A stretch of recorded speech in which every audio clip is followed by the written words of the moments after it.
She stiffened. Of course, Turner wouldn't be operating alone. If he and his crew were as protected as they believed, then someone with power had just been alerted to the arrest, and they weren't going to let this happen without a fight. Jamal saw it too. His gut twisted as he watched the black car sit there, its engine running but no one stepping out. It was the kind of silence that felt dangerous, the kind that made you realize you were caught in something much bigger than you ever expected. Inside the surveillance van, Carter's voice was tense. They're stalling. Turner knows he's not walking away tonight, but that car, that's the real problem. Monroe clenched her jaw. They had spent months gathering evidence, tracking these officers, building a case strong enough to hold. But she knew the truth. Cases like this didn't just fall apart because of bad evidence.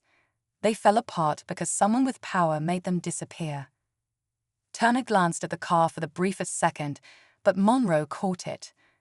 That was all she needed to confirm what she already knew. He was waiting for backup, and it wasn't going to be in the form of another patrol car. She turned to her team. We need to move now. Turner smirked. You sure you want to do that, Agent? Might want to check who's making the calls before you try to take me in. Jamal's fists clenched. He had heard that tone before, the confidence of a man who had been protected his whole life, who had never faced consequences. And for the first time, standing in the middle of it all, he wondered if even the FBI could fight something this big. Daniels was still shaking. His pulse pounded in his ears as he stared at the car, at Turner, at Monroe. His entire career had been built on trusting the system, believing in it. But now, with everything laid bare in front of him, he realized he had two choices: go down with Turner or finally do the right thing. The car door cracked open. A man in a suit stepped out, phone in hand, and Daniels felt his stomach drop. He recognized him. Everyone in the department did. He wasn't just any officer. He was the one who made problems disappear. And he was here to clean this one up. Monroe's team moved in closer, ready to make the arrest, but she knew they were running out of time. If this man had come personally, it meant something big was about to happen, and whatever it was, it could change everything. She had one shot to get this right, but was she already too late? Backslash. The man in the suit adjusted his tie as he stepped onto the sidewalk, his expression unreadable. The streetlights cast long shadows across his face, but Monroe knew exactly who he was. Deputy Chief Richard Cole, one of the highest-ranking officials in the department. The kind of man who never showed up to a crime scene unless he was there to control the outcome. Turner's smirk widened. Told you, he muttered under his breath. Monroe ignored him, her mind racing. If Cole was here, it meant this wasn't just about a few corrupt officers. It was about protecting something much bigger. The FBI had been prepared for resistance, but this was different. This was the kind of power that could erase months of work with a single phone call. Cole's eyes swept over the scene, taking in the unmarked SUVs, the agents with their hands near their weapons, and Turner standing there as if he hadn't just been caught red-handed. Then, with practiced calm, he turned to Monroe. Agent Monroe, he said smoothly, I assume you have an explanation for why my officers are being treated like criminals. Monroe met his gaze, refusing to back down. We have evidence of misconduct, tampered reports, excessive force, obstruction of justice. The list is long, Chief. Cole gave a slow nod, as if considering her words, then let out a small chuckle. Evidence? He took a step forward. I assume you know how fragile evidence can be, Agent. Cases get thrown out over the smallest errors. Reports get rewritten. Witnesses change their stories. Jamal felt his stomach tighten. He wasn't stupid. He understood the threat hidden beneath those words. They weren't just talking about reports. They were talking about people like him. Monroe felt Carter's voice crackle through her earpiece. Monroe, we've got a problem. Our system just flagged an incoming call. Judge Harmon. He's the one who signs off on police warrants, and he just received a direct request to dismiss any charges against Turner and his men. Inside the FBI van, Her team was already pulling up records, tracking patterns, and linking names. They had a web of connections that stretched beyond these few officers. There were higher-ups involved, people in power who'd allowed this to continue. Taking down Turner and his crew was just the beginning, but it had to be done right. One of the younger officers in Turner's group, Officer Daniels, shifted uncomfortably. He was new to the force, barely 2 years in, and it was clear he hadn't expected things to escalate this far. His hands trembled as he looked at Monroe, then at Turner. "You don't have to go down with them," Monroe said, catching his hesitation. "Think about what happens next." Daniels swallowed hard, but before he could respond, Turner shot him a glare that spoke louder than any words.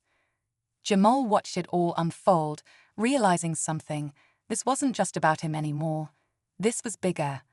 And if he wanted justice, he was going to have to fight for it. The question was, would the truth be enough to bring them all down? Monroe held Turner's gaze, refusing to let him see any hesitation. She had dealt with men like him before, too confident, too sure that the system would protect them. But this time, things were different. She had enough to make an arrest, but she knew better than to think that meant justice was guaranteed. Cases like this were battles, and she was only at the beginning of the fight. Behind her, Jamal still felt the weight of it all. He wasn't sure what scared him more, what had almost happened to him tonight, or the fact that even with the FBI here, these officers didn't seem worried. He had seen enough in his life to know that power protected its own. Would this really be any different? Turner shifted, still holding that smug expression. "You think you're in control here, Agent." His voice was low, just enough for Monroe to hear.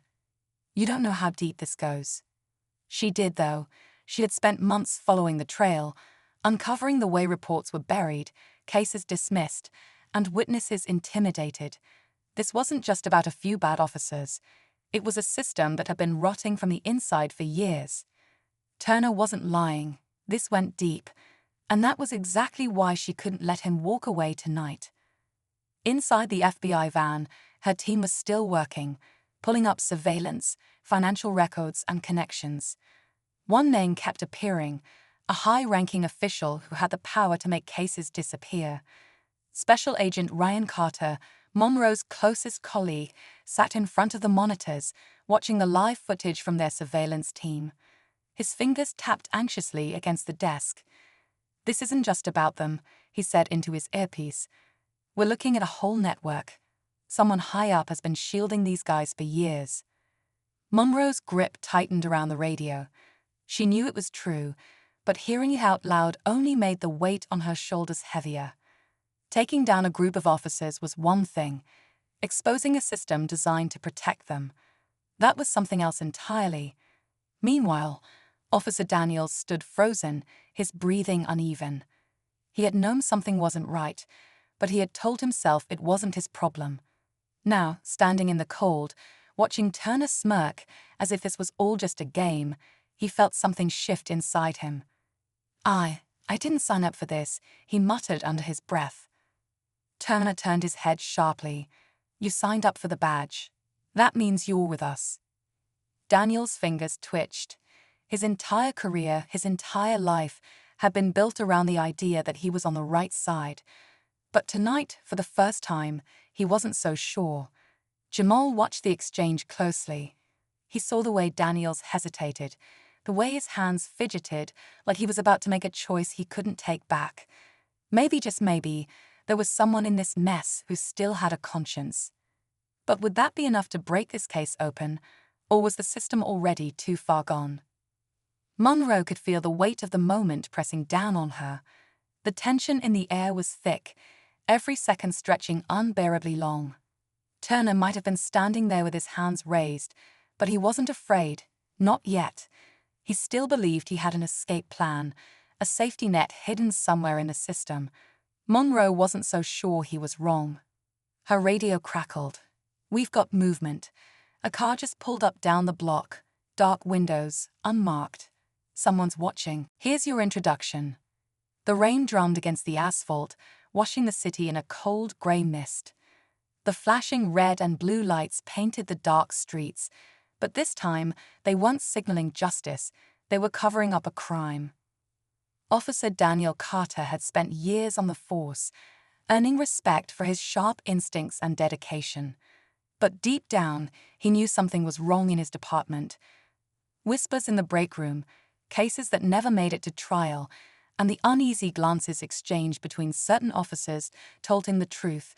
Corruption ran deep, and racism played a role in who got protection and who didn't. When FBI Special Agent Lisa Monroe walked into the precinct, the room tensed. She wasn't there for small talk. She had been investigating officers with disturbing patterns, unjustified stops, excessive false complaints, and reports that mysteriously disappeared before reaching internal affairs. The case was bigger than she had expected. It wasn't just a few bad cops. It was a system built to protect them, and she was about to shake it to its core. Across town, Jamal Evans locked up his small convenience store for the night, unaware that he was about to become the center of it all. He had seen too much, heard the wrong conversation from the wrong people. A group of officers had been running a dangerous operation under the radar, and they weren't about to let someone like him expose it. That night, as he turned the key in his door, shadows moved in the alleyway. His instincts told him to run, but before he could act, a police cruiser rolled up, its siren off, its intentions clear. Meanwhile, inside the FBI's surveillance van, Monroe and her team listened in. They had been watching, waiting for the moment when the corrupt officers would make their move. The evidence was stacking up, but they needed to catch them in the act. Every second felt like an eternity as they heard the heavy footsteps approaching Jamal. Then, a voice crackled through the radio. "They're making their move." Monroe didn't hesitate. She gave the order, and in an instant, the quiet street erupted with flashing lights and unmarked SUVs. The corrupt officers froze, caught in the very trap they had set for someone else. But was it enough? Could Monroe bring them all down before the department closed ranks? And more importantly, would justice finally be served? This story is far from over. Stay tuned as we uncover the shocking truth behind the badge and the FBI's fight to take back justice. The moment the FBI made their move, the air grew thick with tension. The corrupt officers stood frozen, their hands hovering near their belts, but they knew better than to reach for their weapons now. The unmarked SUVs had blocked every possible escape, and Monroe stepped forward, her badge catching the glow of the streetlights. "Hands where we can see them," she said, her voice steady. One of the officers, Sergeant Blake Turner, the ringleader, locked eyes with her. He was a veteran on the force, known for being ruthless, feared even by his own men. But tonight, for the first time, there was uncertainty in his expression. He knew what this meant. If Monroe had come this far, she had proof, more than enough to take them down. Jamal stood against the wall, his heart pounding. He had spent his whole life avoiding trouble, keeping his head down, but it had found him anyway. He recognized Turner and the others. He had seen them shake down store owners, make arrests that didn't add up, and now he understood why his shop had been a target. They had assumed he was just another man they could silence.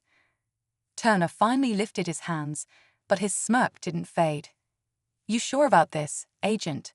His voice was calm, almost amused.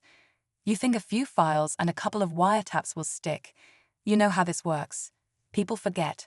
Reports get lost." Monroe clenched her jaw. She had seen cases like this before. Officers who thought they were untouchable because they had spent years covering their tracks. She had worked too hard, too long, to let this case slip through her fingers. Monroe's pulse quickened. They were trying to shut this down before it even got started. She looked at Cole, and for the first time, she saw something even more dangerous than corruption: certainty. He wasn't just hoping this would go away. He knew it would. Turner shifted beside her, his hands still raised, but the smugness in his eyes made it clear. He wasn't afraid of being arrested, because he didn't think it would stick. Daniels took a shaky breath. He had spent years admiring men like Cole, believing they represented everything good about law enforcement. But now, standing between an FBI agent and a man who could erase this whole case with a single phone call, He felt the walls closing in. Jamal looked at Monroe, his voice low. They're going to make this disappear, aren't they? Monroe didn't answer right away, because for the first time she wasn't sure. She had come prepared for corruption, for resistance, but she hadn't expected them to move this fast, this boldly. Then, before she could react, something happened that no one saw coming. The black car's passenger door swung open, and a woman stepped out. She was dressed in civilian clothes, her hair pulled back, but there was something about the way she carried herself that made everyone take notice. Cole turned, his face tightening. "What the hell are you doing here?" The woman didn't respond right away. Instead, she pulled out a flash drive and held it up for everyone to see. "Because this is what you've been trying to hide." The street fell silent. Even Turner's smirk faltered. Monroe's eyes locked onto the drive. She had no idea what was on it, but judging by the way Cole's expression darkened, she knew one thing for certain. This was bigger than she had ever imagined, and it wasn't over yet. For the first time that night, Monroe saw something shift in Cole's expression. Not arrogance, not control, fear. It was only there for a second, but it was enough to tell her that whatever was on that flash drive had the power to change everything. The woman, Monroe didn't recognize her, but she carried herself like someone who had spent years being overlooked, held the drive tightly. "I made copies," she said. Her voice was steady, but there was an edge to it, the kind of tone that belonged to someone who had been pushed too far for too long. Cole took a slow step forward, his calm mask slipping back into place. "Let's not make a scene," he said smoothly. "Whatever you think you have, we can talk about it." The woman shook her head. "We're past talking." She turned to Monroe and extended the drive. "This has everything. Case files that were wiped from the system, body cam footage that was never logged, payments made to judges, officers, people like Turner." She exhaled. "They thought they erased all of it. They were wrong." Monroe took the drive without hesitation. She could feel the weight of it in her palm, heavier than it should have been. This wasn't just evidence. This was proof that the entire system had been rigged. That men like Cole and Turner had been protected for years, maybe decades. Turner's smirk was gone now. "This is a mistake," he said, his voice tight. Cole didn't even look at him. His eyes were on Monroe. "You really think this is going to change anything?" His voice was quiet, almost pitying. "Even if you bring this in, even if charges are filed, do you honestly believe the people in power will let it stand? You're fighting a system, Agent, and systems don't break overnight." Monroe knew he was right about one thing. This wasn't going to be easy. But she also knew something else. The second that flash drive existed, the second it was out in the open, it was no longer just her fight. She turned to Carter, who had been listening from the van. "We need this copied and sent to every major news outlet," she said. "Every federal contact we have. Now." Cole's jaw tightened. "You don't know what you're doing." Monroe met his gaze, unflinching. "Yeah," she said. "I do." Behind them, Daniels let out a breath he hadn't realized he was holding. He looked at Turner, at Cole, at the system he had believed in for so long. And then, for the first time, he made a choice. "I'll testify," he said. His voice was stronger than he expected. "I'll back the evidence. I'll tell them everything." Turner turned to him, his face dark with anger. "You're making the biggest mistake of your life." Daniels didn't flinch. "No," he said. "I'm fixing it." Jamal watched it all unfold, still gripping the key to his shop in his pocket. He had nearly lost everything tonight. But now, watching the men who thought they were untouchable finally face consequences, he felt something he hadn't in a long time. Hope. Then, just as Monroe thought they had won, Carter's voice came through the radio again, sharp, urgent. "Monroe, we've got a problem." She stiffened. "What is it?" There was a brief silence. Then Carter's voice dropped, low and serious. "There's already a counter-move happening. The judge just sealed the case. If we don't move fast..."